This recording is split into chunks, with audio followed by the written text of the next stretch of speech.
Sa gitna ng pagtaas ng presyo ng petrolyo ngayong araw, bahagya namang bumaba ang presyo ng ilang mga bilihin. Ilan naman sa mga mamimili, todo budget ang ginagawa, mapagkasya lamang sa buong linggo ang budget. Tinitipid ko lang po kasi pag tinitingnan kong alin mas mura po yung mga bilihin. Ganun po. Tapos para makasya po yung mga bibilhin pa. 8 katao ang naghahati-hati sa dorm ni Andrea at karaniwang sa bigas na kalaan ang pinakamalaking bahagi ng kanilang budget. Dati-rati, 15 kilos ng bigas ang binibili nila para sa isang linggo.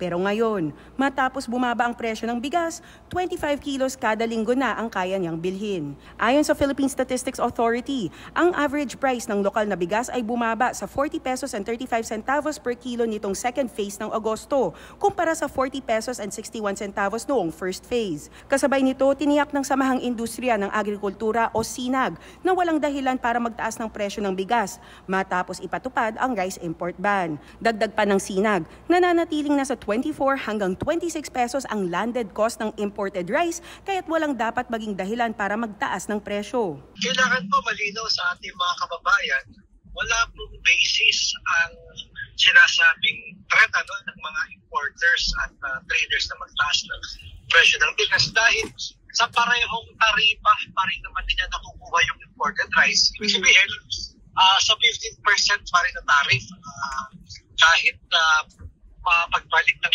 pag-lift ng import ban sa November, 15% pa rin yung tarifang binabayad nila sa pagpasok ng bigas. Sinigurado naman ng Department of Agriculture na hindi tatanggalin ang maximum suggested retail price sa imported na bigas. Tuloy-tuloy yun, hindi yun inaalis. Yung pag 43 pesos ang MSRP na 5% profit.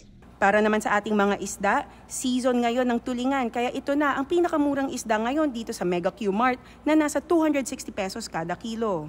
Nasa 320 pesos kada kilo ang galunggong ngayon. Ang yellowfin tuna naman ay nasa 280 pesos kada kilo at ang torsilya ay nasa 280 pesos kada kilo. Ayon naman sa nagbebenta ng isda, mas malalaki ang mga huling isda ngayon kaya kapansin-pansin ang mataas na presyuhan nila. Babala nila, asahang tataas pa ito habang papalapit ang Pasko. Ngayon, mga malaki, mga sariwa, mga kano ba yan? Mataas yan. Kasi mamahal yung mga tuna. Kasi maabot na ng December, minsan walang huli yan. Ang baboy naman naglalaro sa 400 hanggang 600 pesos kada kilo ang iba't ibang cut nito. Para sa mga popular na tapyas ng baka naman, ang laman ay nasa 420 pesos kada kilo, habang nasa 330 per kilo ang ribs at 290 pesos per kilo ang bulalo. Siyempre, hindi mawawala ang presyo ng manok na nasa 210 pesos per kilo ang buong manok, habang nasa 180 pesos per kilo ang leg quarter.